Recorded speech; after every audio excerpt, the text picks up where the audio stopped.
Okay, whenever you carry the pig, you want to give him as much support as you can.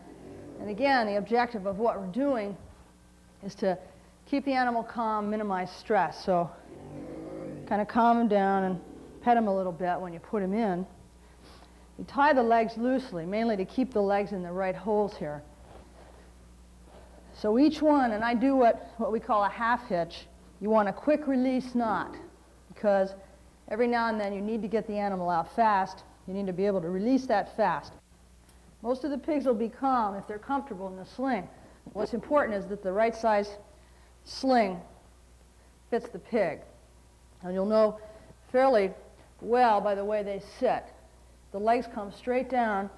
The sling is in fact the right size, and this sling is sized right for this pig. He's now ready to go. And the first thing I'm going to do is a standard routine venipuncture from the anterior vena cava. And the fifth hole in the front part of the sling is designed to give easy access to the anterior vena cava. A pig this size will take about 1.5 inches to a 2-inch needle. And I like to use either an 18, 19, or 20 gauge. You do a little better when you go to a 2-inch to use an 18, because it just gives you a little more strength for the length of the needle. I like to swab it down. Now the anterior vena cava lies just in front of the breastbone. You can go in one of two ways, either directly in front or off to the side. When you go off to the side, always remember to go on to the pig's right side, because the pig has a unilateral phrenic nerve that goes over here. You don't want to interfere with that. So I'm going to go off now onto the pig's right side at about a 45-degree angle.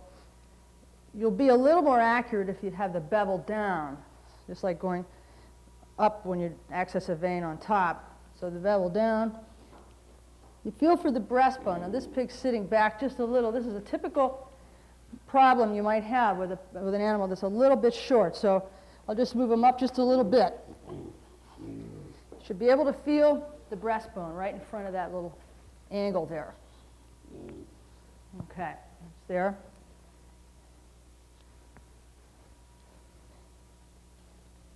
I'm just going to go right in off to the side. It's a midline stick, so that even when you go off from the side, you're aiming towards the center.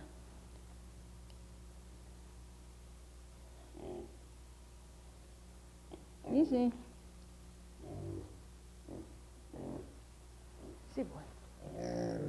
Sometimes you'll have an animal that's a little bit needle sensitive, but usually if you calm them down, they'll settle down okay.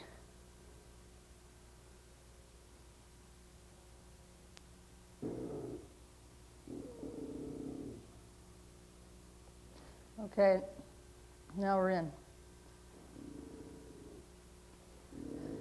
The pig is not very heavily innervated in the neck area, so that we recommend, unless the animal is particularly needle sensitive, that you only don't use any even local anesthesia. And most of the time, if you only use an 18 to a 20 gauge needle, they won't even be aware that you're taking the sample. Again, if they're calm. Okay, the next thing we're going to demonstrate here is a routine venipuncture of the ear vein. The ear veins are the most accessible superficial veins on the pig, and they're particularly easy to find on a hairless pig like this. You don't have to do any shaving, and they'll really jump right out at you if you do a little swabbing with alcohol.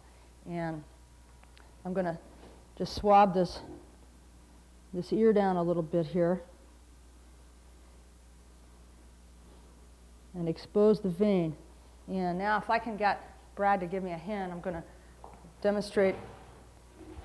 Now the best thing for the assistant to do is to go on the opposite side of the person who is actually doing the venipuncture. Okay, yeah, just like that. And Also, let the person doing the venipuncture hold the end of the ear, because then they can manipulate the vein and get the angle they want on it. Okay, we got a pretty good vein here. I want to get down a little, yeah, further there.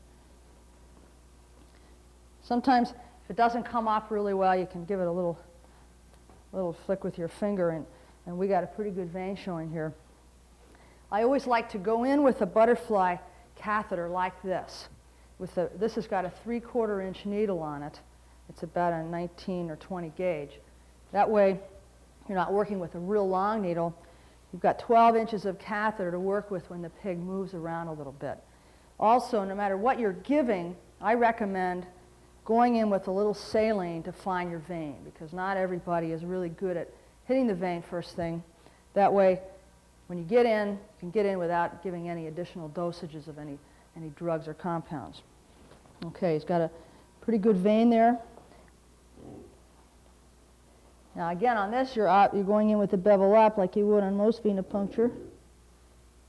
Okay, now we're in, and the person can let up, and I got a good stick now in the ear vein with my saline, and I'm ready now to put in whatever else I want to do, switch my syringes, and go in with local or systemic anesthesia for pre-op or anything else that you want to use.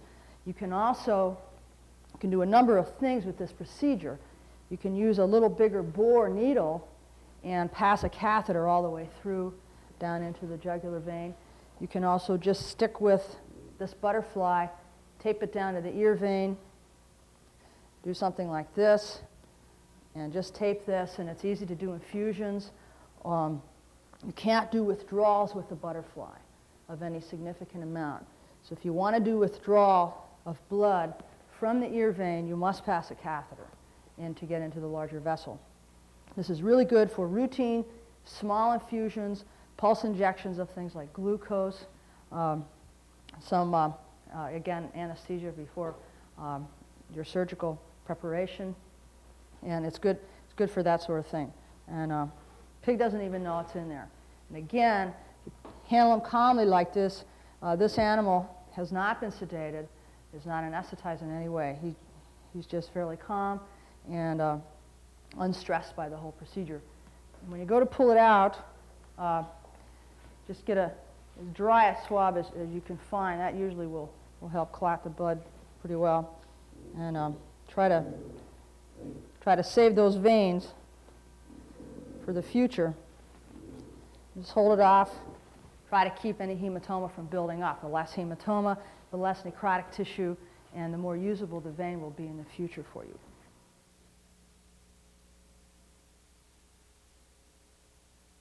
I'm going to demonstrate how to oral dose a pig or pass a stomach tube in a pig. Start out with a tube that is about the size of a standard dog stomach tube. And it's a standard issue rubber tube, round on the ends. You can also use polyethylene tubing. It's important to remember that it is round on the end, because otherwise it'll be abrasive to the animal and to his throat, and it will be somewhat stressful if it's kind of cutting him on the way in. Always grease your tube if you have something available. It just makes it easier to get it in. Again, less stressful for the animal. And Vaseline, petroleum, jelly like this is great. Lubricate the end of the tube just a little bit, like this. I like a funnel on the end. It's a lot easier when you go to dose the animal. So have that available. Again, it only takes one person to do this. If you have whatever you're planning to give the animal available, arm's length, once your tube is in, it's easily dosed. Now, put the tube in, kind of keep the animal calm. These guys don't bite. So what I usually do is just kind of work my fingers into the animal's mouth like this.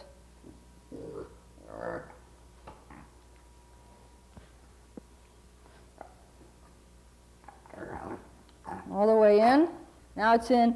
And I listen. A good way to tell that you're in the stomach is to listen. And you'll hear gurgling. If it sounds like a hurricane, you're in the lung. And that pig is tubed. He's ready to go. And all you do is pour whatever you want to pour in there. Always hold that up above the level of the pig. Dump it in. And when you're done, pull out your tube, and you're finished. And the animal is still in an unstressed, calm position, and these kinds of procedures can be done several times in the same animal. We routinely do these sorts of things in the same pigs up to 5 or 6 times in a week without any problems. I wouldn't recommend oral dosing a pig more than, say, 3 times consecutively at one sitting, just because it is a little bit hard on their throat if you keep going in repeatedly. But once in a while, 2 or 3 times a week, and they won't mind it a bit. And sometimes, like this guy, they almost seem to enjoy the attention and the manipulation. So a few strokes in between, handling the animal, again, keeps him calm, and he won't remember this as a harrowing experience. And next time you do it, he'll probably even be even better than he was the first time. Okay, the best way to move an animal out of the sling, rather than grabbing him and pulling him up, is to lift the whole hammock. Again, the objective of what we're doing is to keep the animal unstressed and to try to keep this experience for him a positive one rather than a stressful one. So when you're ready to go and you've gotten your ropes off, just get somebody to help you and just lift the animal with the hammock intact off the rack.